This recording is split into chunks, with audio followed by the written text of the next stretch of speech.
Hello student, this is Anupam Gambhir. You are watching Anupam English classes. Student, आज के इस video lecture में क्लास 12 इंग्लिश फ्लेमिंगो बुक से chapter 6 poets and pancakes, जिसके author Ashokamitran है, इसके हम एक्सप्लेनेशन को कवर करेंगे। स्टूडेंट, पैनकेक्स एक ऐसा प्रोडक्ट है जो कि आर्टिस्ट को मेकअप करते समय लगाया जाता है, और हमारे जो ऑथर हैं अशोका मित्रन, वो जेमिनी स्टूडियो जो मद्रास चेन्नई में है, जेमिनी स्टूडियो, वहाँ पर जॉब करते थे। और वो बताते हैं आर्टिस्ट को कभी कभी इतना ज़्यादा पैनकेक्स लगा दिया जाता था जिससे कि वो ब्यूटीफुल दिखने के बजाय खुद की तरह दिखाई देते थे। सो चलिए स्टार्ट करते हैं चैप्टर का explanation line by line. Pancake was the brand name of the makeup material that Gemini Studio bought in truckload। तो स्टूडेंट, यहाँ पे हमें हमारे ऑथर बता रहे हैं कि जो जेमिनी स्टूडियो में पैनकेक है वो ट्रक लोड यानी कि ट्रक भर भर के ह्यूज क्वांटिटी में, बहुत ही ज़्यादा क्वांटिटी में पैनकेक्स आता था स्टूडियो में। Greta Garbo must have used it, Miss Gohar must have used it, Vaijanti Mala must also have used it, but Rati Agnihotri may not have even heard of it। तो यहाँ पे हमें author बता रहे हैं, ये artist के name है। ग्रेटा गार्बो ने इसका बहुत ज़्यादा यूज किया होगा, और मिस गोहर ने भी इसका बहुत अधिक यूज किया होगा पैनकेक का, वैजंती माला ने भी, लेकिन रति अग्निहोत्री ने इसका तो नाम भी नहीं सुना होगा। किसका? ये मटेरियल का जो मेकअप के लिए यूज किया जाता है, पैनकेक मटेरियल का, जेमिनी स्टूडियो में, क्योंकि वो बहुत ही बाद में एज अ आर्टिस्ट आई थी 1970। The makeup department of the Gemini Studio was in the upstairs of a building that was believed to have been Robert Clive's stable। Student, ये Robert Clive बहुत ही ज़्यादा वेल्दी पर्सन थे जिनका मद्रास चेन्नई में बहुत ज़्यादा buildings थी। तो बताया जा रहा है कि ये जो रॉबर्ट क्लाइव्स थे, उनका जो स्टेबल था यानी कि जो घोड़े खड़े करने की जो जगह थी, उसको जेमिनी स्टूडियो बनाया गया। जेमिनी स्टूडियो का मेकअप रूम बनाया गया, मेकअप डिपार्टमेंट बनाया गया जेमिनी स्टूडियो का। कहाँ? रॉबर्ट क्लाइव के स्टेबल को। A dozen other buildings in the city are said to have been his residence। तो बताया जा रहा है कि डजन यानी कि 12 यानी कि बहुत सारी चेन्नई में इनकी रेजिडेंस बिल्डिंग्स थी, और जिसके स्टेबल को, घोड़े खड़े करने की जगह को, जेमिनी स्टूडियो का मेकअप डिपार्टमेंट बनाया गया था। For his brief life and an even briefer stay in Madras. अब बताया जा रहा है कि वो बहुत ही ब्रीफ लाइफ थी, यानी कि उनका जीवन बहुत छोटा था, बहुत कम समय तक वो जीवित रहे थे। Robert Clive seems to have done a lot of moving. क्यों कम समय था? और वो मद्रास में तो बहुत ही कम रुक पाए थे, छोटे समय के लिए रुकते थे। क्यों कम समय के लिए रुकते थे? क्योंकि उनका जो मूविंग बहुत ज़्यादा था, इधर उधर काम के पर्पज से वो बहुत ज़्यादा जाते रहते थे, इसलिए stay in Madras, ब्रीफर stay in Madras, यानी कि मद्रास में वो बहुत कम समय तक के लिए ही रुके थे। Besides fighting some impossible battle in remote corners of India and marrying a maiden in St. Mary's Church in Fort St. George in Madras। अब बता रहे हैं हमारे ऑथर कि वो लड़ाई के पर्पज से इधर उधर कहाँ जाते थे, इंडिया की ऐसी जगह जाते थे जहाँ पर कोई बहुत ही कॉर्नर में जाते थे, बहुत ही कम सुनने में जो जगह आती है, ऐसे लड़ाई के पर्पज से बैटल के लिए वहाँ जाते थे।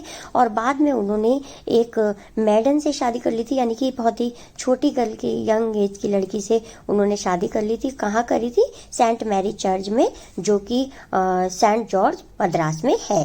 The makeup room had the look of hair cutting salon with lights at all angles around half a dozen large mirror। हमारे ऑथर बता रहे हैं कि ये जो मेकअप डिपार्टमेंट था, मेकअप रूम था, वो ऐसा लगता था सैलून की तरह, जहाँ हेयर कटिंग सैलून होता है वैसा दिखाई देता था। और उसमें जो लाइट्स लगी थी वो हर एंगल से, हर साइड से वहाँ पे लाइट लगी हुई थी, और हाफ आ डजन यानी कि लगभग आधा डजन के बराबर वहाँ बहुत बड़े बड़े मिरर भी लगे हुए थे, और लाइटें हर एंगल में बहुत ज़्यादा लगी हुई थी। They were all incandescent lights, और वे सारी लाइटें कहती थी, इनकैंडिसेंट लाइट का मतलब होता है student to give light by burning. ऐसी लाइट थी जो बहुत ही जैसे आग निकल रही हो, उसमें से इतनी हीट निकलती थी। So you can imagine the fairy misery of दो सब्जेक्टेड टू मेकअप। और अब वो कह रहे हैं कि तुम इमेजिन कर सकते हो कि जिनका मेकअप किया जाता था तो वो उसको कैसे मिजरी करते थे यहाँ पर, यानी कि उसको, उस परेशानी को कैसे वो लोग झेलते थे। The makeup department was first headed by a Bengali who became too big for a studio and left। कह रहे हैं सबसे पहले जो मेकअप डिपार्टमेंट था वो एक बंगाली के द्वारा हेड किया जाता था और वो बहुत लंबे समय तक वहाँ स्टूडियो पे रुके और बाद में उन्होंने वहाँ से जॉब छोड़ दी। He was succeeded by a Maharashtrian who was the assisted by a Dharwar Kannadiga and Andhra, a Madras Indian Christian, an Anglo-Burmese and the usual local Tamil। हमारे ऑथर बताते हैं कि वो जो बंगाली हेड बॉय था उसके जाने के बाद एक महाराष्ट्र का हेड बना, उसके बाद धरवार कर्नाटका का बना और फिर आंध्र का और उसके बाद एक इंडियन क्रिश्चियन बना। इसके बाद कई जो लोकल तमिल वहाँ के जो लोकल लोग थे वो मेकअप डिपार्टमेंट के हेड बने। All this shows that there was a great deal of national integration long before AIR and the Doordarshan began broadcasting programme on the national integration. National integration student वो का मतलब होता है कि जहाँ पर सभी धर्मों के लोग रहते हैं। तो ये कह रहे हैं कि जो AIR यानी कि ऑल इंडिया रेडियो के चलने से भी पहले और जो दूरदर्शन चला था उससे भी पहले ये जो जेमिनी स्टूडियो था यहीं पे ही नेशनल इंटीग्रेशन हमें देखने को मिलता था। यानी कि यहीं पे अलग अलग राज्यों से आए हुए अलग अलग धर्मों के लोग रहते थे और काम करते थे। This gang of nationality integrated makeup man and could turn any decent looking person into a hideous crimson hued monster with the help of the truckload of pancake and a number of other locally made potions and lotions। तो यहाँ बताया जा रहा है कि ये जो सभी लोग थे, ये पूरा गैंग था, यानी कि ये जो ग्रुप था मेकअप डिपार्टमेंट का, ये पर्सन्स पे बहुत ही ज़्यादा हिडियस का मतलब होता है एक्सट्रीमली अगली, और क्रिम्सन ह्यू का मतलब होता है डीप रेड कलर, और पोशन का मतलब होता है अ लिक्विड मिक्सचर। तो वो ये जो पैनकेक है इसका लिक्विड मिक्सचर इतना ज़्यादा आर्टिस्ट को लगा देते थे कि वो सुंदर दिखने की बजाय कैसे दिखते थे, बहुत ही बदसूरत दिखाई देते थे, और उनका जो फेस था वो रेड कलर का बहुत ही डरावना सा हो जाता था मेकअप करने के। Those were the days of mainly indoor shooting and only 5% of the film was shoot outdoor। बता रहे हैं ऑथर कि ये उस समय की बात है जब सारी फिल्मों की शूटिंग लगभग इंडोर ही होती थी, यानी कि स्टूडियो के अंदर ही होती थी, और केवल 5% ही फिल्में ऐसी थी जिनको आउटडोर शूट किया जाता था, बाहर जाकर शूट किया जाता था स्टूडियो के बाहर। I suppose the sets and studio lights needed the girls and boys to be made to look ugly in order to look presentable in the movie। शोका Mitran कह रहे हैं कि मुझे तो ऐसा लगता था कि ये जो इतना ज़्यादा मेकअप लगाया जाता है गर्ल्स और बॉयज़ को, तो वो उनके प्रेजेंटेबल के लिए दिखाया जाए कि मतलब वो मूवी में बहुत ही ज़्यादा प्रेजेंटेबल दिखें, लेकिन ऐसा नहीं होता था। वो कैसे दिखते थे, बहुत ही अगली दिखाई देते थे। आई strict hierarchy was maintained in the makeup department. The chief makeup man made a chief actor and actresses ugly, his senior assistant the second hero and heroine, the junior assistant the main comedian and so forth। अब यहाँ पे हमारे जो author हैं वो कहते हैं कि हायरार्की की मीनिंग होती है स्टूडेंट रैंक या लेवल। तो लेवल के अनुसार एक्टर या एक्ट्रेस का मेकअप किया जाता था, यानी जो सबसे मेन होते थे, जो हेड होता था मेकअप डिपार्टमेंट का, वो चीफ पर्सन की मेकअप करता था, चीफ आर्टिस्ट, चीफ जो होते थे मेन जिनका रोल होता था उनका, और इसी प्रकार उनसे कम रोल वाले होते थे तो डिपार्टमेंट के मेकअप डिपार्टमेंट के भी पर्सन जो उनसे कम लेवल पे होते थे, सेकंड पोजीशन पे होते थे, वो उनका लेवल करते थे एंड सो फोर्थ। इसी प्रकार से जैसे जैसे कम रोल होता था मूवी में जिसका, तो मेकअप डिपार्टमेंट वाले भी उनकी जो ड्यूटी है वो बटी होती थी। सबसे हेड, फिर उसके उनके अंडर में जो होते थे, फिर उनके 100 कोऑर्डिनेटर जो होते थे, तो वो नेक्स्ट लेवल वालों के मेकअप करते रहते थे। The players who played the crowd were the responsibility of the office boy। आगे ऑथर बता रहे हैं कि जब क्राउड का दिन होता है, जब बहुत मतलब जो क्राउड होती थी मूवी में, जो क्राउड होती थी उनका मेकअप ऑफिस बॉय कर देता था, क्योंकि वो तो कम ही दिखने होते हैं ना मूवी में। Even the makeup department of the Gemini studio had an office boy. तो ये जो ऑफिस बॉय का काम क्या होता है, चाय वगैरह लाना, तो ये काम होता है। लेकिन यहाँ पे क्या है कि जेमिनी स्टूडियो में जो क्राउड होती है, मूवी में जो क्राउड होती है, उसका मेकअप ऑफिस बॉय ही कर दिया करता था। On the days when there was a crowd shooting, you could see him mixture his paint in a giant vessel and the slapping it on the crowd players. अब बता रहे हैं कि जब बहुत ही भीड़ का जो मेकअप करना होता था, तो वो क्या करते थे, बहुत बड़े से बर्तन में पेंट को खोल देते थे। अब ये पेंट कौन सा है, वही जो मेकअप प्रोडक्ट है इनका, पैनकेक्स, उसको घोलते थे और स्लैप उठा उठा के उनके फेस पे पटकते थे।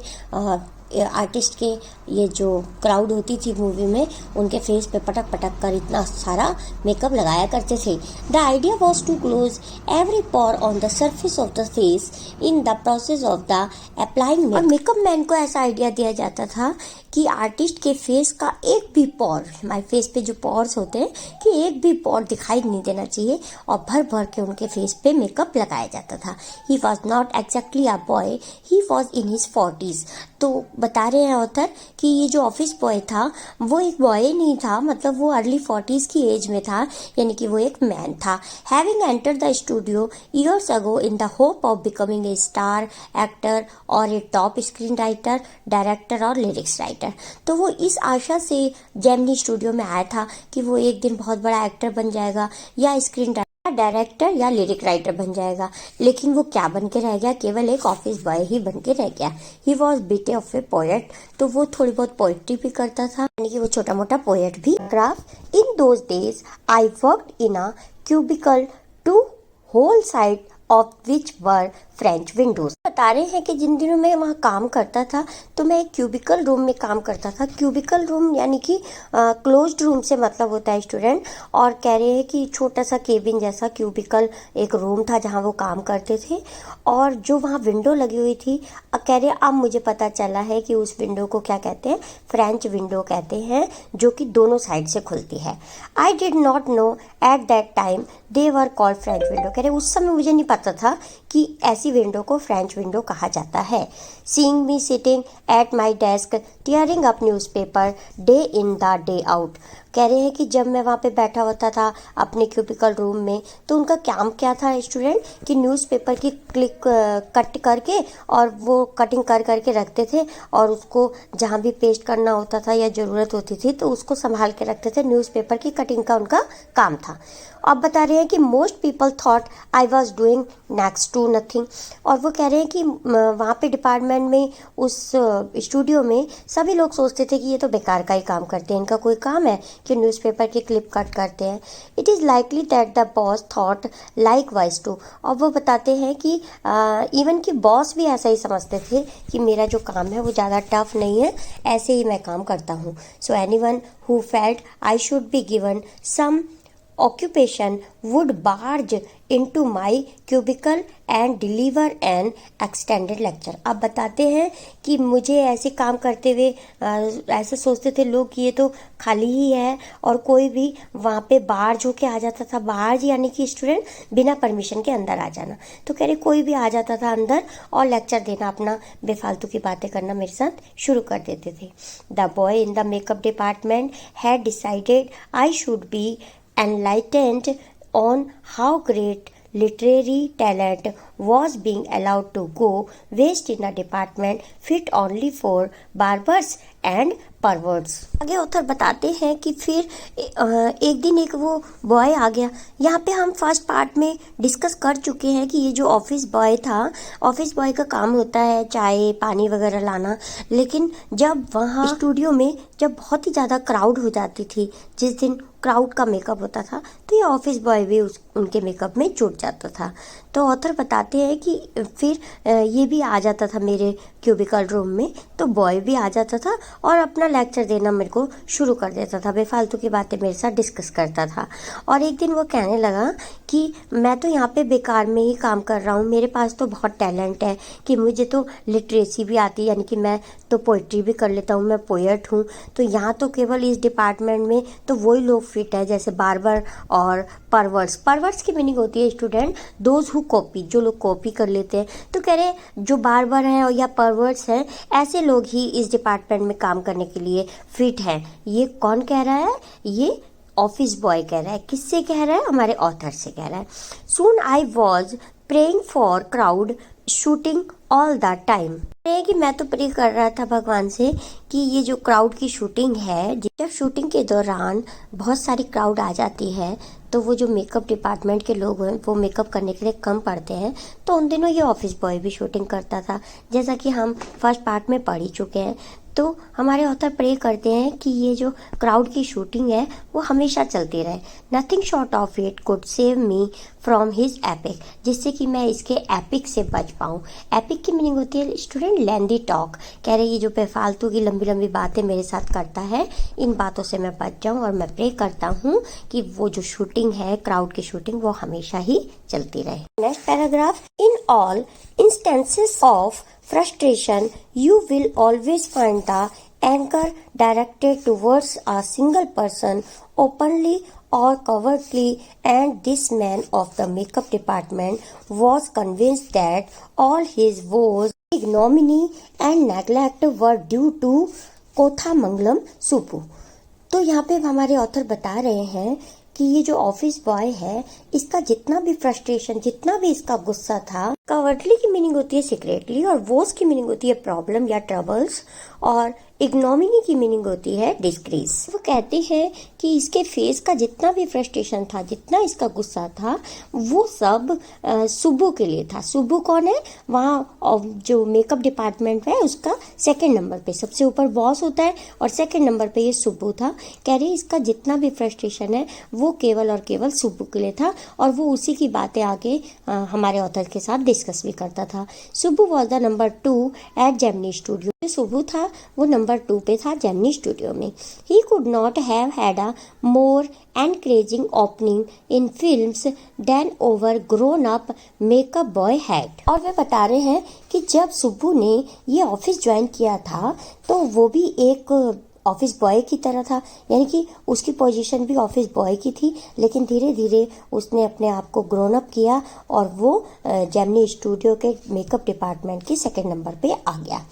On the contrary, he must have had to face more uncertain and difficult time, for when he began his career, there were no firmly established film producing companies or studio।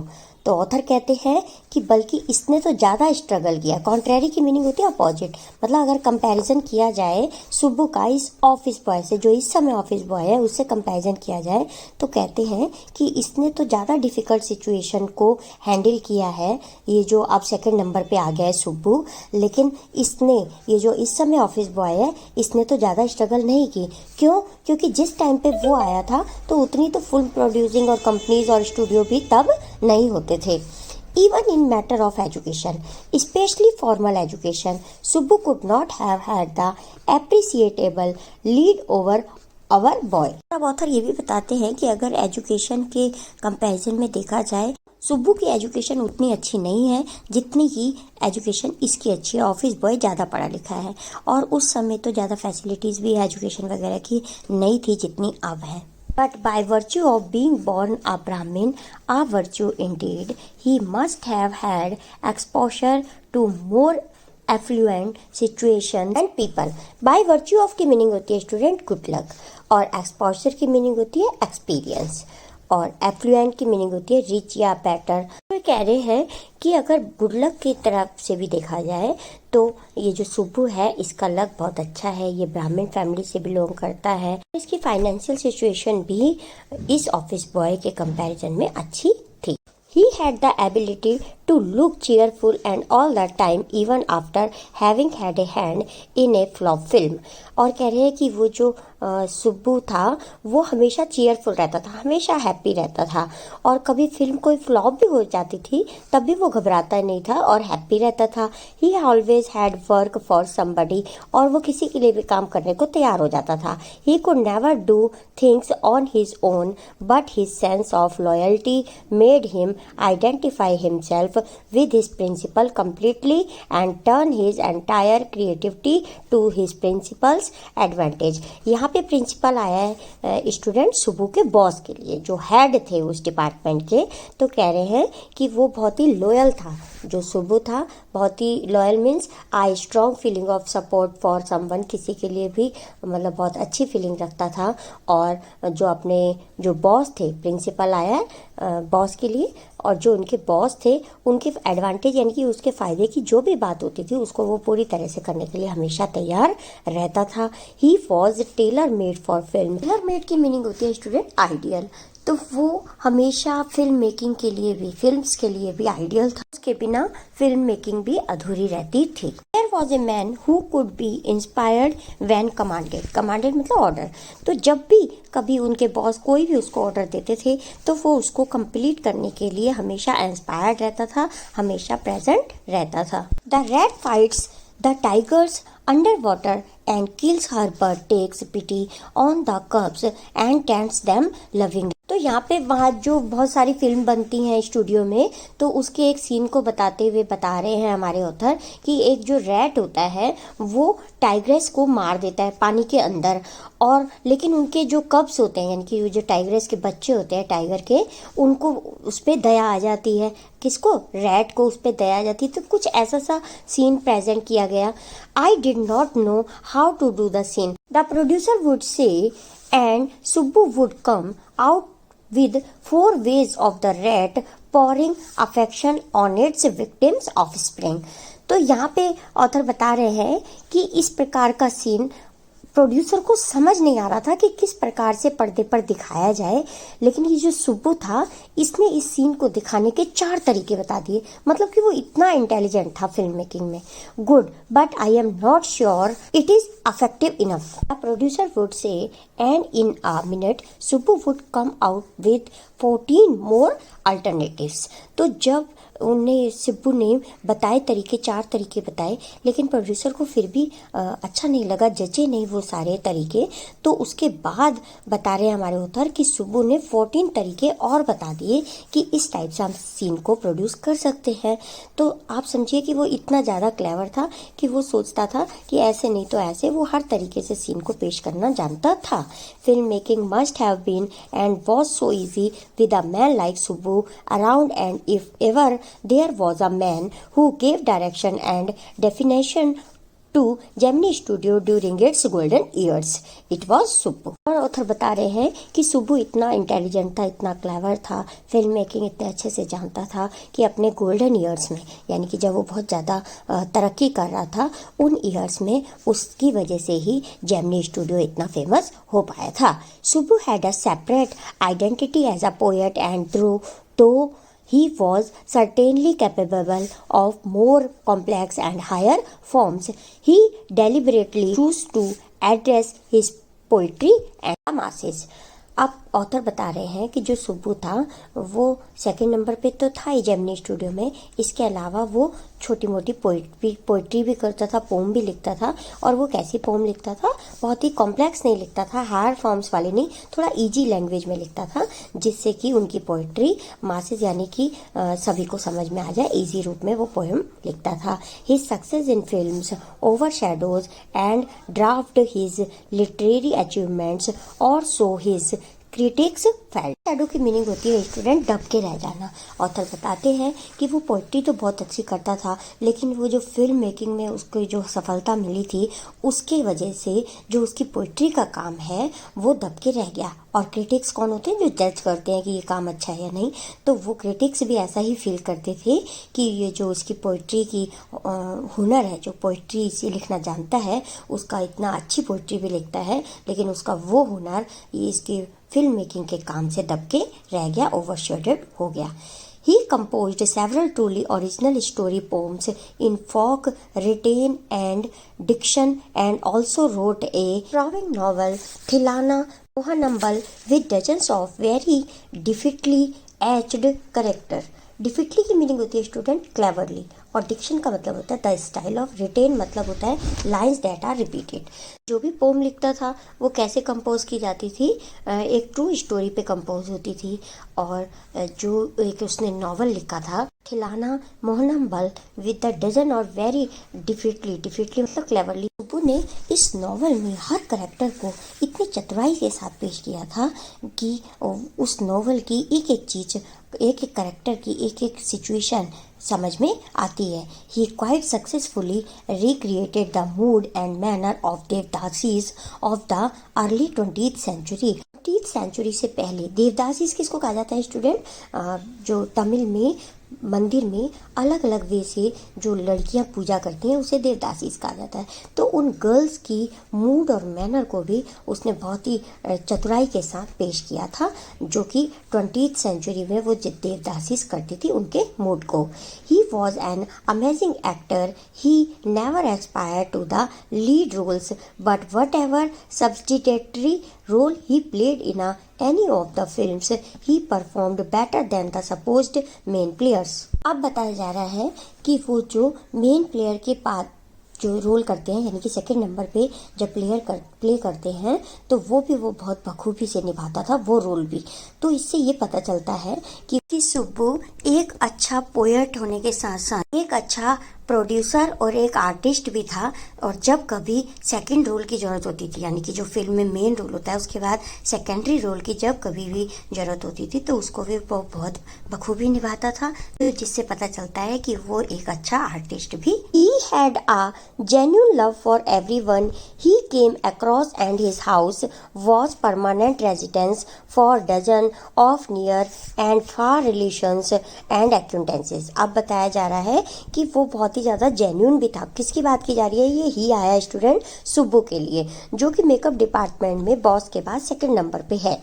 तो बताया जा रहा है कि वो इतना जेन्यून था, genuine मतलब ट्रू लव रखता था दूसरों के प्रति। और जब कभी भी उनके घर पे मान लिया कि दर्जन के हिसाब से भी कोई लोग आ जाते थे, यानी कि बहुत ज़्यादा संख्या में भी कोई उनके रिलेशंस आ जाते थे, रिलेटिव्स या एक्विटेंसेस, यानी कि उनकी जान पहचान के, पुरानी जान पहचान के आ जाते थे, तो बहुत अच्छे से उनके साथ उनका वो वेलकम करता था और उनके साथ ट्रू लव दिखाता था। It seems against Subbu's nature to be even conscious that he was feeding and supporting so many of them। Conscious की मीनिंग होती है स्टूडेंट अवेयर। तो सिब्बू के नेचर को देख के ऐसा कभी भी नहीं लगता था कि जैसे वो 12-15 लोगों को खाना खिला रहा है या अपने एक्सपेंसेस से, अपने खर्चे से उनको पाल रहा है, तो उसको ऐसा कभी भी फील नहीं होता था। Such a charitable and improvident man, and yet he had enemies। Was it because he seemed so close and intimate with the boss? अब हमारे ऑथर सोच रहे हैं कि ऐसे इतने ट्रू पर्सन का भी और इतने चैरिटेबल पर्सन का भी क्या कोई एनिमीज, कोई दुश्मन हो सकता है? और वो कहते हैं कि ऐसा प्रतीत होता है कि ये जो सुब्बू है वो बॉस के बहुत ही ज़्यादा क्लोज होने के कारण ये जो ऑफिस बॉय है उससे इतना इरिटेट होता है और उसकी इतनी बुराई करता है मेरे पास आकर। Or was it his general demeanour that resembled a sycophant's? Demeanour की मीनिंग होती है स्टूडेंट अपीयरेंस, दिखाई देने वाला, बहुत ही अच्छा दिखाई देने वाला। और साइकोफैन की मीनिंग होती है ओबिंग पर्सन, यानी कि सबका कहने मानने वाला। और हमारे ऑथर अब सोच रहे हैं कि या तो इसीलिए तो नहीं चिढ़ता ये जो ऑफिस बॉय है सुब्बू से कि वो बहुत ही अधिक आदर्श दिखता है और सबका कहना या बॉस का कहना बहुत अच्छे से मान लेता है और बॉस उसके इतने क्लोज है, शायद इसलिए चिढ़ता है। और हिज रीडीनेस टू से नाइस थिंग्स अबाउट एवरीथिंग, या फिर वो सुब्बू से इसलिए चिढ़ता है कि वो सबसे हमेशा अच्छी अच्छी बातें बोलता है और कभी किसी से नफरत नहीं करता। In any case there was this man in the makeup department who would wish the direst things for Subbu. Direst की मतलब होता है टेरिबल। और अब ऑथर कह रहे हैं कि कैसी भी, कितनी भी खराब सिचुएशन हो या जैसी भी सिचुएशन हो, ये जो ऑफिस बॉय है वो हर एंगल से ही सुब्बू से चिढ़ता रहता है। नाउ पेज नंबर 61 का first paragraph. You saw Subbu always with the boss, but in the attendance role, he was grouped under a department called the story department, comprising a lawyer and an assembly of writers and poets। वो कह रहे ज्यादातर तो तुम देखोगे सुब्बू को boss के साथ, लेकिन इसके बाद भी एक ग्रुप होता था जो कि स्टोरी डिपार्टमेंट का ग्रुप था वहाँ पर, और जिसमें एक लॉयर होता था और कुछ राइटर और पोएट्स होते थे, तो उसमें भी सुब्बू दिखाई देता था। क्यों? क्योंकि सुब्बू एक पोएट भी था। The lawyer was also officially known as the legal advisor, but everybody referred to him as the opposite. Lawyer थे वो भी सुब्बू को लीगल एडवाइजर मानते थे क्योंकि कानूनी रूप से भी सही सलाह देता था, but everybody refer to him as the opposite. लेकिन हर कोई उसको, बाकी जो दूसरे लोग थे वो उसको एज अ लीगल एडवाइजर नहीं चाहते थे और उसको उसका अपोजिट मानते थे. An extremely talented actress who was also extremely temperamental once below on the sets. Temperamental की मीनिंग होती है स्टूडेंट हॉट टेम्पर्ड या नॉट काम. अब वो बता रहे हैं हमारे ऑथर कि एक बार सेट पर एक जो एक्ट्रेस थी वो बहुत ही ज़्यादा हॉट टेम्पर्ड हो गई, बहुत ही ज़्यादा नाराज़ होने लग गई, जिसकी वजह से सेट्स पर उपस्थित सारे लोगों का जो मूड था वो उसने ब्लू कर दिया, मतलब उसका सबका मूड उसने ख़राब कर दिया. While everyone stood stern, the lawyer quietly switched on the recording equipment. की मीनिंग होती है स्टूडेंट ग्रेटली सरप्राइज्ड. तो जब ये बहुत ज़ोर ज़ोर से, ये जो एक्ट्रेस की बात की थी कि हॉट टेम्पर्ड हो जाती थी, तो बहुत ज़ोर ज़ोर से जब चिल्ला रही थी तो एक लॉयर ने एक रिकॉर्डिंग का इक्विपमेंट को ऑन कर दिया, जिससे कि वो बहुत ज़्यादा सरप्राइज हो गई, शॉक हो गई और एक सेकंड के लिए रुक गई. When the actress paused for breath, the lawyer said to her 1 minute please and played back the recording. जब वो चुप हो गई बोलते बोलते तो लॉयर ने कहा सिर्फ 1 मिनट प्लीज रुको और ये रिकॉर्डिंग सुनो, और उसने उसको रिकॉर्डिंग ऑन करके सुनाई. There was nothing incriminating or unmentionably foul about the actress tirade against the producer. तो यहाँ पे बता रहे हैं कि जब उसने अपनी रिकॉर्डिंग को सुना, अपनी आवाज़ को सुना, टायरेड की मीनिंग होती है स्टूडेंट लॉन्ग स्पीच, कि उसने जब अपनी लंबी स्पीच देते हुए सुना तो उसने अपनी रिकॉर्डिंग में देखा कि वो जितनी भी बातें बोल रही थी तो उसमें जेमिनी स्टूडियो के प्रोड्यूसर के बारे में उसने फाउल नहीं बोला, यानी कि उनके बारे में कुछ भी, जेमिनी स्टूडियो के बारे में उसने गलत नहीं बोला अपनी स्पीच में. But when she heard her voice again through the sound equipment she was stuck dumb. लेकिन जब उसने इक्विपमेंट में अपनी आवाज़ को सुना तो वो बहुत ही ज़्यादा सरप्राइज हो गई. A girl from the country side, she had not gone through all the stages of the worldly experience that generally precede a position of importance and sophistication that she had found herself catapulted into. Catapulted की meaning होती है student suddenly became famous, और preceded की meaning होती है happening before, और country side की meaning होती है रूरल एरिया. तो जब उसने अपनी रिकॉर्डिंग में अपने आप को सुना कि वो इस तरीके से बोल रही है और वो एक विलेज एरिया से आई है, एंड सोफिस्टिकेशन की मीनिंग होती है बीइंग इंटेलिजेंट, और कि इतने इंटेलिजेंट लोगों के बीच में उसने इस तरीके से बिहेव किया. अपनी रिकॉर्डिंग को सुनकर सरप्राइज होकर वो वहाँ से चली जाती है. कौन है ये? एक्ट्रेस जो सेट पे एक्टिंग कर रही थी. She never quite recovered from the terror she felt that day. और उस दिन की फीलिंग के बाद, जब वो डर गई थी कि सबके सामने मैंने कैसा बोल दिया, उस फीलिंग के बाद उस डर से वो बाहर नहीं निकल पाई. That was the end of a brief and brilliant acting career. The legal advisor, who was also member of the story department, had unwittingly brought about that sad end. तो तभी से ही, जब उन्होंने रिकॉर्डिंग सुनी, तभी से ही इतने ब्रिलियंट एक्टिंग कैरियर के ऊपर फुल स्टॉप लग गया, उसका एंड हो गया. क्यों? क्योंकि उसके बाद उसने एक्टिंग नहीं करी. तो ये सब किसने किया? उसी डिपार्टमेंट के एक लीगल एडवाइज़र ने किया. लेकिन ये सब कुछ उसने अनविटिंगली की मीनिंग होती है अननोइंगली, ये सब कुछ उसने जानबूझकर नहीं किया. उसको इतना नहीं पता था कि उसकी ये रिकॉर्डिंग करने से और उसको आवाज़ सुना देने से उसके कैरियर पे फुल स्टॉप लग जाएगा या उसका कैरियर बिल्कुल द एंड हो जाएगा. While every other member of the department wore a kind of uniform, khadi dhoti with a slightly oversized head, clumsily tailored white khadi shirt. The legal advisor wore pants and a tie and sometimes a coat that looked like a coat of mail. Author बता रहे हैं कि story department के सभी member जो थे वो खादी धोती पहनते थे और खादी ही शर्ट पहनते थे, लेकिन वो जो शर्ट होती थी वो क्लम्सली होती थी। क्लम्सली की मीनिंग होती है स्टूडेंट केयरलेस वे में, बिल्कुल ढंग से प्रेस वगैरह नहीं होती थी, और ऐसी शर्ट और धोती पहनते थे और वो दोनों खादी की होती थी। लेकिन ये जो लीगल एडवाइजर था वो एक लॉन्ग कोट पहनता था। वो ऐसा कोट पहनता था जिसके ऊपर मेटल के डिजाइन से बने होते थे और वो मेल कोट की तरह होता था, long coat. Often he looked alone and helpless, a man of cold logic in a crowd of dreamers, a neutral man in assembly of Gandhiites and the Khadiites. यहाँ कहा जा रहा है कि वो जो लीगल एडवाइजर था वो बिल्कुल अकेला भी रह सकता था, उसको किसी की हेल्प की जरूरत नहीं रहती थी, और वो हमेशा न्यूट्रल रहना था। न्यूट्रल का मतलब है कि किसी की भी परवाह नहीं करता था, वो हमेशा न्यूट्रल रहता था, अकेला रह सकता था, और वो बहुत ही ज़्यादा कोल्ड लॉजिक भी था।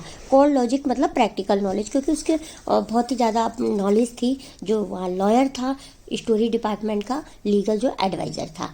Like so many of those who were close to the boss, he was allowed to produce a film, and though a raw stock of pancake were used on it, not much came of the film. हमारे author बता रहे हैं कि boss के अलावा और भी लोग थे जिनको फिल्म प्रोड्यूस करने की परमिशन थी, जिसमें ये लीगल एडवाइजर भी थे, और उन्होंने भी एक फिल्म प्रोड्यूस करी थी जिसमें एक्टर और एक्ट्रेसेस के फेस पर बहुत ही ज़्यादा पैनकेक लगाया गया था। लेकिन ये जो पिक्चर इन्होंने बनाई थी वो ज़्यादा नहीं चली थी और फ्लॉप भी हो गई थी।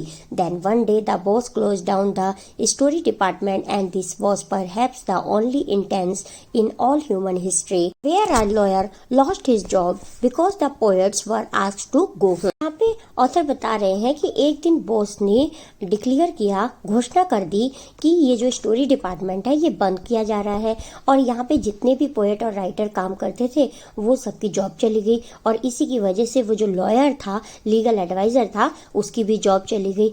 Gemini Studio was the favorite haunt of the poets like SDS, Sangu Subramaniam, Krishna Shastri and Harindranath Chattopadhyay. It had an excellent mess which supplied good coffee at all times of the day for the most part of the night. तो अब Gemini studio में हमारे author बता रहे हैं कि एक favourite जगह थी जहाँ पे सभी ये पोएट आया करते थे जिनके ये नाम दिए हुए हैं। और वो क्यों आते थे कि वहाँ पे बहुत ही अच्छा मैस था जहाँ पे उनको एक अच्छी कॉफ़ी प्रोवाइड होती थी, चाहे दिन हो या रात का समय हो, तो वहाँ पे वो कॉफ़ी पीने आया करते थे। Those were the days when Congress rule meant provision, and the meeting over a cup of coffee was rather satisfying entertainment. ये बता रहे हैं ऑथर कि उन दिनों की बात है जब कांग्रेस का रूल हुआ करता था और ज़्यादा इधर उधर किसी से मिलने की परमिशन नहीं हुआ करती थी, तो ये एंटरटेनमेंट करने के लिए बेस्ट प्लेस था इन पोएट्स का जहाँ ये आया करते थे कॉफ़ी पीने। Bearing the office boys and the couple of clerks, everybody else at the studio radiated leisure a requisitic for the poetry. यहाँ पे बताया जा रहा है कि ये जो ऑफिस बॉय के अलावा जितने भी क्लर्क और सभी पर्सन थे उस डिपार्टमेंट के, वो अपना फ्री टाइम, लीजर मतलब फ्री टाइम, यहाँ पोइट्री के बारे में जो डिस्कशन होता है या प्री इक्विजिट करते थे, यानी कि प्री कंडीशन को प्रिपेयर करते थे यहाँ पर बैठकर। Most of them wore khadi and worshipped Gandhijis, but beyond that they had not the faintest appreciation for the political thought of any kind. तो बता रहे हैं कि उनमें से जो ज़्यादातर लोग थे वो गांधी जी के वॉरशिप थे, खादी पहनते थे, यानी कि गांधी जी को फॉलो करते थे, और उनका किसी भी प्रकार की पॉलिटिकल पार्टी से उनको कोई मतलब नहीं होता था। वो केवल यहाँ पर आके अपने पोइट्री से रिलेटेड ही काम करते थे। Naturally they were all averse to the term communism. Communism की मीनिंग होती है स्टूडेंट कलेक्टिविज्म, यानी कि जो सभी लोग थे वो सब एक साथ मिलकर वहाँ पे अपना प्लान बनाते थे, क्योंकि वो स्टोरी डिपार्टमेंट के थे, वहाँ पे सभी पोएट और राइटर अपना प्लान बनाते थे, तो इसलिए वहाँ पे उनको पॉलिटिकल से रिलेटेड बात करना कुछ भी पसंद नहीं था और ना वे करते थे। Communist was a godless man, he had no filial or conjugal love, he had no compunctions about killing his own parents or his children.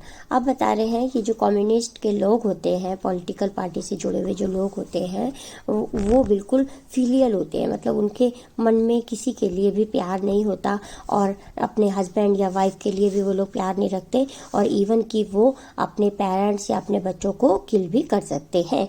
He was always out to cause and spread unrest and violence among innocent and the ignorant people. बता रहे हैं कि communist इस type के लोग होते थे कि जो हर जगह वायलेंस फैलाते थे, मार धाड़ अहिंसा फैलाते थे.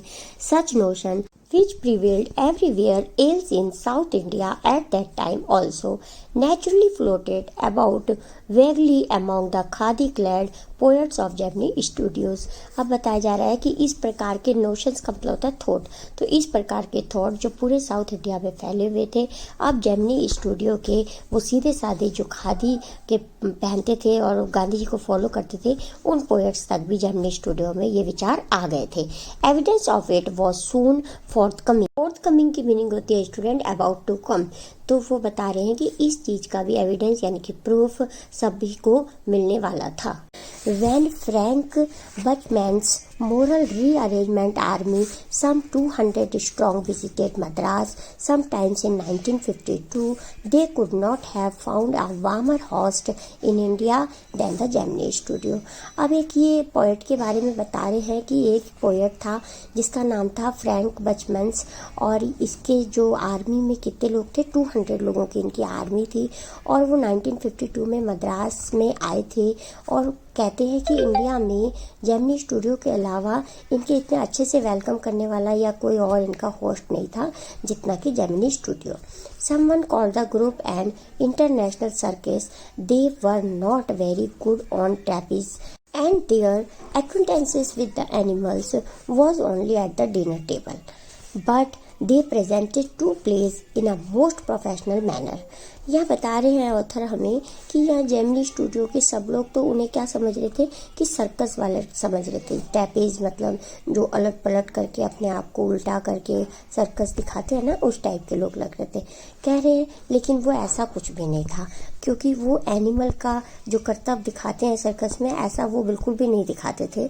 एनिमल तो केवल उनको डिनर टेबल पे मिलते थे, यानी कि वो नॉन वेज वगैरह जब खाते थे तभी एनिमल से अवगत होते थे, अदरवाइज वो नहीं. तो इसका मतलब कहने का मतलब यह है कि वो सर्कस करने वाले नहीं थे. आगे ऑथर बताते हैं कि उन्होंने जेमिनी स्टूडियो में दो बहुत मोस्ट प्रोफेशनल मैनर से दो प्ले किए थे, there Jonathan Valley and the forgotten factor. तो ये दोनों प्ले जो उन्होंने किए थे उनके नाम है. Ran several shows in the Madras and along with the other citizen of the city the Gemini family of 600 saw the place over and over again. कह रहे ये जो दो इन्होंने प्ले किए थे जेमिनी स्टूडियो में आके, तो वहाँ जो मद्रास के रहने वाले लोग थे उन्होंने इस प्ले को बार बार और बहुत बार देखा था. The message of the plays were usually plain and simple homilies, but the sets and costumes were first rate.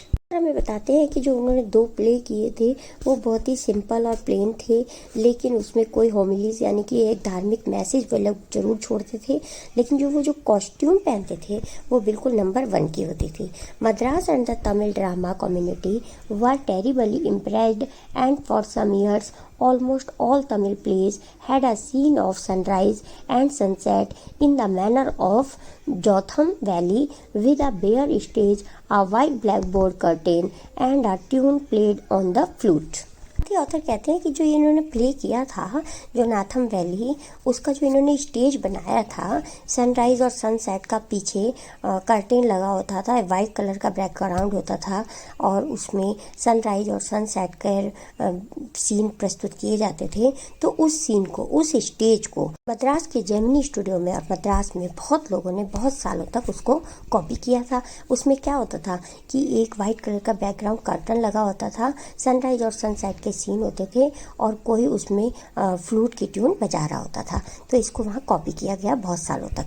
It was some years later that I learn that the MRA was a kind of counter movement to international communism, and the big bosses of Madras like Mr. Wesson simply played into their hands. MRA का मतलब है यहाँ पे student moral rearrangement army. ये जो army आई थी, इन लोगों ने ये जो सिंपल यहाँ के बॉस थे मिस्टर वैसन, कहाँ के बॉस, जो जेमिनी स्टूडियो के बॉस थे, उनको इन्होंने मूर्ख बना दिया। Played into in their hands मतलब उनसे अपना काम निकलवा लिया और उनको मूर्ख बना के चले गए। I am not sure how ever that this was Indeed the case for the interchangeable aspects of these big bosses and their enterprises remain the same, MRA or no MRA, international communism और no international communism. तो यहाँ author बता रहे हैं कि ये जो दो बड़े बड़े बॉस थे, कौन बड़े बड़े बॉस, एक तो जेमिनी स्टूडियो के जो ऑनर थे वो, और एक जो MRA के हेड थे, दोनों जो बॉसेस थे, चाहे इनकी वजह से इंटरनेशनल कम्युनिज्म वहाँ पे आया, कहाँ, जेमिनी स्टूडियो में, या इंटरनेशनल कम्युनिज्म नहीं हुआ, इन दोनों के बॉस के आपस की अंडरस्टैंडिंग में कोई चेंज नहीं आया। The staff of Gemini studio had a nice time hosting 200 people of all hues and size of at least 20 nationalities। Huge का मतलब है स्टूडेंट डिफरेंट कलर, और साइज का मतलब है एज। तो बताया जा रहा है कि जो जेमिनी स्टूडियो के जो होस्टिंग करने वाले 200 लोग थे जिन्होंने इनको होस्ट किया था, तो वे लोग को बहुत अच्छा लगा था इनकी होस्टिंग करना। क्यों? क्योंकि ये अलग अलग कलर्स के थे, मतलब कोई अफ्रीका से आया है, कोई कहीं से आया, कोई कहीं से आया, अलग अलग कलर्स के थे। और साइज का मतलब है यहाँ पे एज, अलग अलग एज के थे।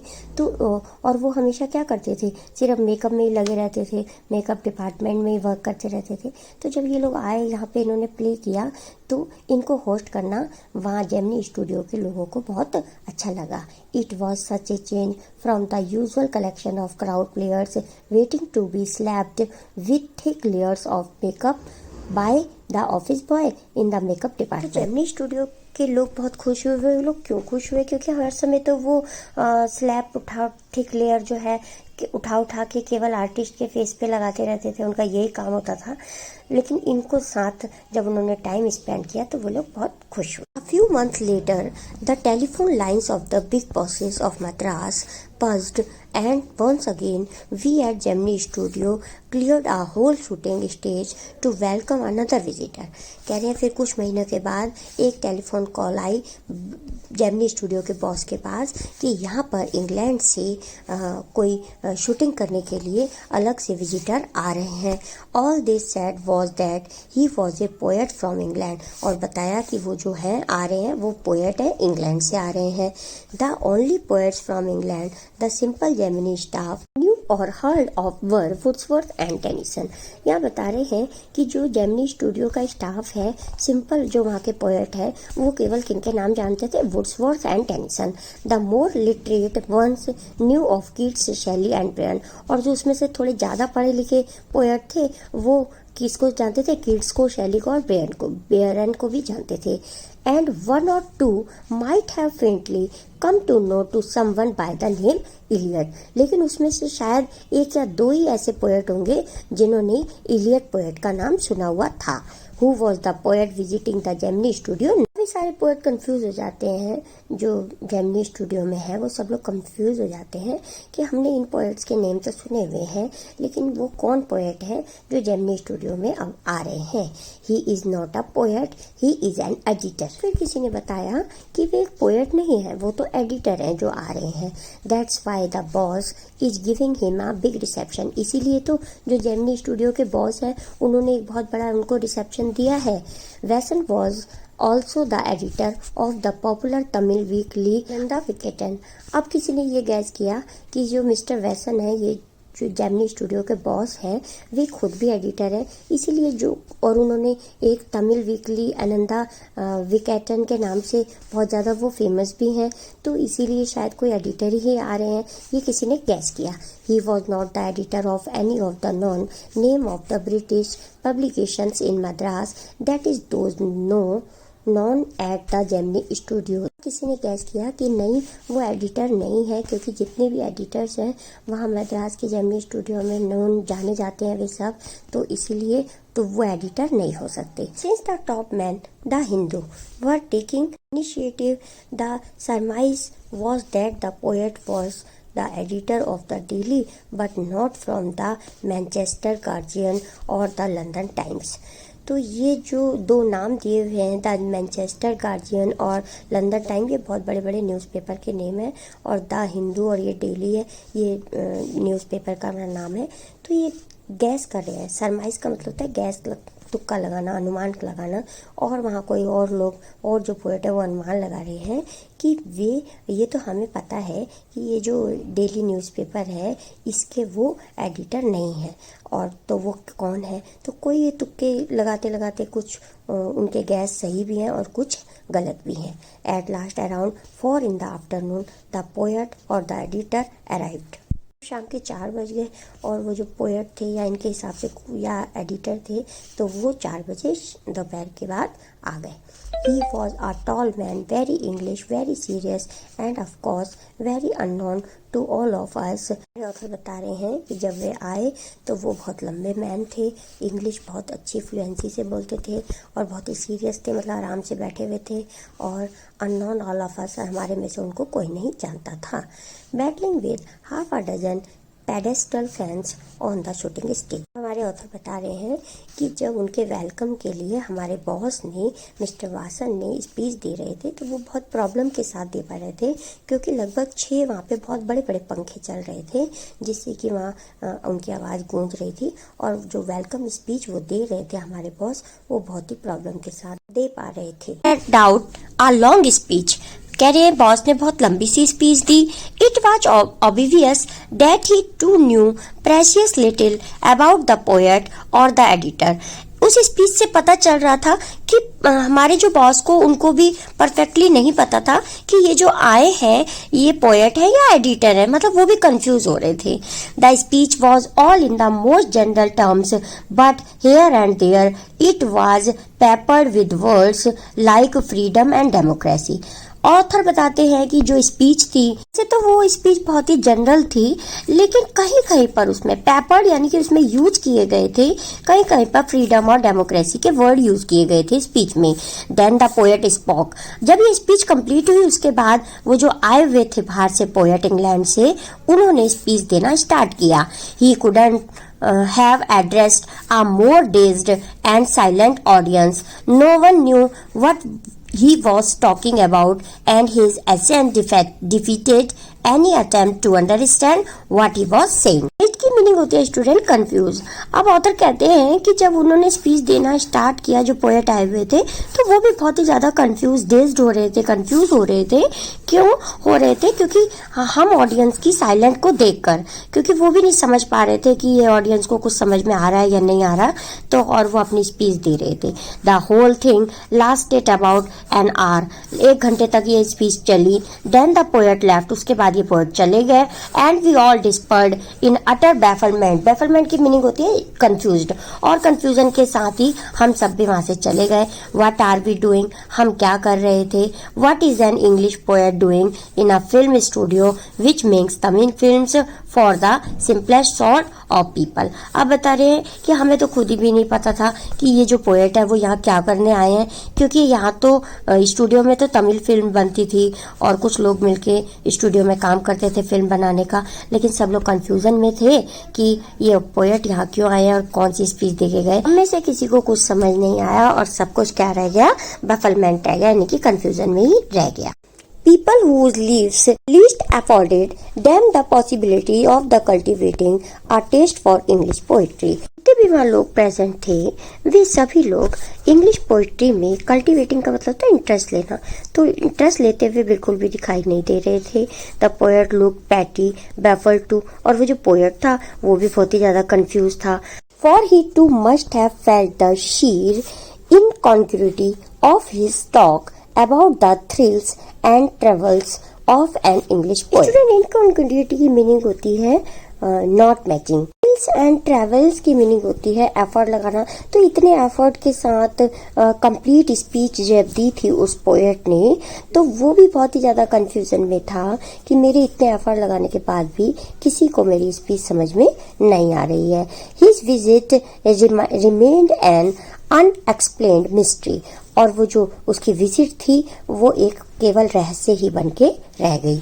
The great prose writer of the world may not admit it, but my conviction grows stronger day after day that prose writing is not and cannot be the true pursuit of a genius. हमारे author का ये मानना है कि ये जो pros writing है, novel लिखना, बड़ी स्टोरीज, तो ऑथर का मानना है कि ये जो प्रोज राइटिंग है वो केवल एक ये जीनियस जो बहुत ही इंटेलिजेंट लोग होते हैं इसी का एक वे ही नहीं कर सकते, मतलब वो जीनियस लोग भी प्रोज राइटिंग को ही नहीं लिख सकते। ऐसा मानना हमारे ऑथर का दिन प्रतिदिन, डे आफ्टर डे, दिन ब दिन क्या होता जा रहा था, स्ट्रॉन्ग होता जा रहा था ये आइडिया। और कन्विक्शन का मतलब है बिलीफ, तो वो बिलीव करते थे कि जो बहुत ही ज्यादा जीनियस लोग होते हैं प्रोज राइटिंग वे भी अच्छे तरह से नहीं लिख सकते। It is for the patient, persistent, persevering drudge with a heart so shrunken that nothing can break it. Rejection making a fresh copy of the long prose piece and sends it on to another editor and closing postage for the return of the manuscript. Persistent की meaning होती है student sustain यानी कि बिना थके हुए मेहनत करना, और प्रिजर्विंग की मीनिंग होती है डिटरमाइंड या कंटिन्यूअस मेहनत करते ही जाना, और ड्रज्ड की मीनिंग होती है हार्ड वर्किंग।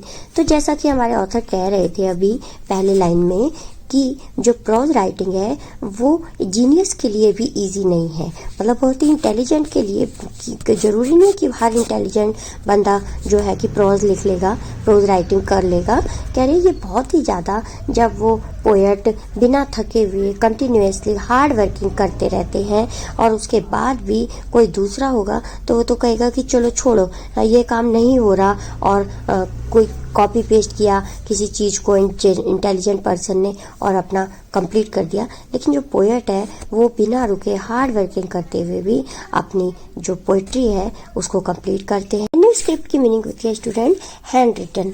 अब बता रहे हैं ऑथर अपना आइडिया देते हुए कह रहे हैं कि इतना जो उनका फेस होता है पोएट का वो भी श्रंकन हो जाता है, सिकुड़ सा जाता है हार्ड वर्किंग करते करते, और वो जो अपने हैंड लिखन जो हाथ से लिखे हुए उनके नोट होते हैं उनको तब तक एनक्लोज नहीं करते जब तक ये एडिटर अपने पोस्टर में उसको छाप नहीं देता। और तो ये केवल काम इंटेलिजेंट लोगों का ही नहीं है, ये उन्हीं का काम है जो बहुत ही बिना रुके कंटिन्यूसली हार्ड वर्किंग करते हैं। It was for such people that the Hindu had publish the टिनी announcement in an insignificant corner of an unimportant page, a short story contest organized by a British periodical by the name the encounter. फिर बताते हैं कि इन्हीं hard working करने वालों के लिए ये जो पोइट्री नॉवल वगैरह ये लिख लेते हैं। पहले तो थॉट दिया है ना हमारे ऑथर ने कि एक इंटेलिजेंट के बस का बात नहीं है ये प्रोज राइटिंग करना, वो तो अगर एक बार फेल हो जाएगा तो वो कहेगा चलो छोड़ो या कॉपी पेस्ट करके कंप्लीट करेगा काम को। लेकिन जो हार्ड वर्किंग होते हैं वो ही इस काम को कंप्लीट करते हैं। अब ऑथर कहते हैं कि ये जो द हिंदू एक न्यूज़पेपर है, इन्होंने एक अनाउंसमेंट निकाला है इन्हीं के लिए, किनके लिए, ये जो हार्ड वर्किंग होते हैं, ये जो राइटर प्रोज राइटिंग लिखते हैं, इनके लिए ब्रिटिश पीरियोडिकल की तरफ से एक ऑर्गेनाइज किया गया है प्रोग्राम, जो कि एक द हिंदू पत्रिका में निकाला गया है न्यूज़, और उसका नाम क्या है उस प्रोग्राम का, the encounter. Cause the encounter was not a known commodity among the Gemini literati की मीनिंग होती है student person interested in literature. तो वास्तव में ये जो प्रोग्राम रखा गया है द एनकाउंटर ऑर्गेनाइज किया गया है, ये उन्हीं के लिए है जिनको साहित्यिक रूप से, जो लोग साहित्यिक में पूरी तरह से इंटरेस्ट नहीं रखते। I wanted to get an idea of the periodical before I spend a considered sum in the postage sending a manuscript to England. कहते हैं कि मेरा मानना था कि इंग्लैंड में जो ये रजिस्टर करना था इस प्रोग्राम के लिए, द एनकाउंटर में रजिस्टर करने के लिए बहुत ही मनी और डॉक्यूमेंट्स चाहिए थे। तो कह रहे हैं उन सबको रजिस्टर करने से पहले मैं सोचता था, मेरा मानना ये था कि इस बुक को मैं पहले पढ़ लूँ, ये जो द एनकाउंटर नाम की बुक है। In those days the British Council library had the entrance with no long winded sign boards and notices to make you feel you were sneaking into a forbidden area. आगे author बता रहे हैं कि उन दिनों में British council की library के बाहर कोई साइन बोर्ड या नोटिस बोर्ड वगैरह भी नहीं लगा हुआ था, और स्नीक की मीनिंग होती है एंटर विदाउट गेटिंग नोटिस, तो बिना किसी चीज को या साइन बोर्ड को नोटिस करते हुए एंटर करना।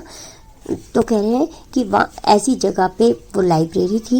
And there were copies of the encounter lying about in various degrees of freshness almost untouched by the readers. और बता रहे हैं कि उस एनकाउंटर में जो लाइब्रेरी के अंदर ऐसी वहाँ पे फ्रेशनेस कॉपीज पड़ी हुई थी एनकाउंटर की, उस बुक की इतनी सारी फ्रेश कॉपीज पड़ी हुई थी, और ऐसा लग रहा था कि किसी ने भी रीडर ने आके इसको टच तक भी नहीं किया है।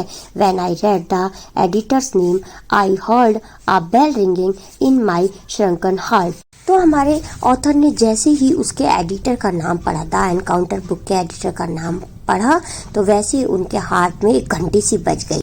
It was the poet who had visited the Gemini studio. I felt like I had found a long lost brother, and I sang as I sealed the envelope and wrote out his address. जैसे ही अशोका मित्र ने उस poet का नाम पढ़ा तो उनके mind में घंटी सी बज गई, क्योंकि जो जेमिनी स्टूडियो में एक पोएट स्पीच देने आए थे और उनकी स्पीच एक मिस्ट्री बन के रह गई थी, किसी ऑडियंस को समझ में नहीं आई थी। तो जब उन्होंने उस एडिटर, उस द एनकाउंटर बुक के एडिटर का नाम पढ़ा तो उनके माइंड में वो एक घंटी सी बज गई, और उन्हें ध्यान आ गया कि अरे ये तो वही पोएट है जो जेमिनी स्टूडियो में स्पीच देने आए थे। और उन्होंने उसका एड्रेस भी बुक से पढ़ा, और उनको ऐसा फील हुआ कि जैसे कोई मेले में खोया हुआ उनका भाई उनको मिल गया है। I felt that he too would be singing the same song at the same time long lost brothers of Indian films discover each other by singing the same song in the first reel and in the final reel of the films. Stephen Spender, Stephen, that was his name. तो यहाँ पे हमारे author film का थोड़ा सा idea देते हुए कह रहे हैं कि जिस प्रकार फिल्म में दो भाई स्टार्टिंग में बिछड़ जाते हैं और उसके बाद फिर लास्ट में मिलते हैं, उसी प्रकार अगर वो स्टीफन स्पेंडर जो पोएट है, उसके द एडिटर है किसके, द एनकाउंटर बुक के, अगर वो जिस प्रकार मेरे दिल में घंटी बजी उनका नाम पढ़ के अगर वो मुझे देख लेंगे और उन्हें भी याद आ जाएगा कि हाँ ये तो जेमिनी स्टूडियो से है, और उनको ध्यान आएगा, तो फिर वो भी ऐसे ही बिछड़े हुए दो भाइयों की तरह जिस प्रकार वो मिल जाते हैं मेले में, तो वो भी ऐसा ही रिएक्ट करने लगेंगे मुझे देखकर। ऐसा सोच रहे हैं हमारे जो ऑथर है अशोका मित्र। अशोका मित्रन को उनके नाम का भी पता चल गया है कि जो स्पीच देने आए थे जेमिनी स्टूडियो में उनका नाम स्टीफन स्पेंडर है।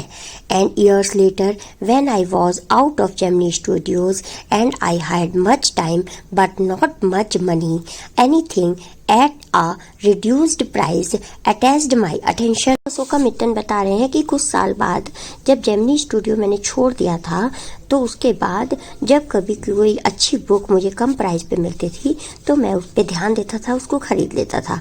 और on the footpath in front of the Madras mount road post office के बाहर फुटपाथ पर माउंट रोड पे जो पोस्ट ऑफिस था उसके बाहर there was a pile of brand new books for 50 paise each. तब ऑथर ने एक बार देखा कि वहाँ पर माउंट रोड पोस्ट ऑफिस के बाहर मद्रास में फुटपाथ पे जब वो जा रहे थे तो उन्होंने देखा there was a pile of brand new books for 50 paise each, कि ब्रांड की नए ब्रांड की बुक्स का ढेर लगा पड़ा है और हर बुक 50 पैसे की है। Actually they were copies of the same book and elegant paperback of American origin. Author बताते हैं कि वास्तव में तो ये उन बुक की कॉपी थी, लेकिन जो उसका पेपर पैक था वो बहुत ही सुंदर था, तो उसमें से मैंने भी एक बुक खरीद ली। Special low priced student edition in connection with the 50th anniversary of the Russian revolution. अब वो इतने कम प्राइस पर बुक उनको क्यों मिल गई, क्योंकि उस समय रशियन रेवोल्यूशन की 50th एनिवर्सरी थी, तो इसीलिए वहाँ पे बुक की सेल लगी हुई थी। आई पेड 50 पैसे and picked up a copy of the book the God that field. तो मैंने भी पैसे पे किए 50 पैसे और उसमें से the God that field field नाम की एक बुक ले ली। 6 eminent men of letters in 6 separate essays describe their journeys into communism and their disillusioned return। जो ऑथर ने बुक खरीदी थी द गॉड दैट फील्ड, इस बुक में 6 ऑथर्स थे, 6 एडिटर्स थे, जिसने 6 ऐसे लिखे हुए थे। अलग अलग ऑथर ने 6 ऐसे लिखे हुए थे। तो इस बुक में 6 एडिटर की लिखी हुई 6 ऐसेस थे और उन एडिटर्स के नेम क्या थे? Andre Gide, Richard Wright, Ignazio Silone, Arthur Koestler, Louis Fischer and Stephen Spender. तो ये 6 ऑथर थे जिन्होंने ये बुक लिखी। ये बुक उन्होंने इस बुक में उन्होंने किसके बारे में लिखा हुआ था? Communism and their disillusion. Communism की मीनिंग होती है वे पॉलिटिकल सिचुएशन जिसमें सभी लोग अपने एसेट्स इकट्ठा करते हैं और उसको फिर बाद में यूज करते हैं।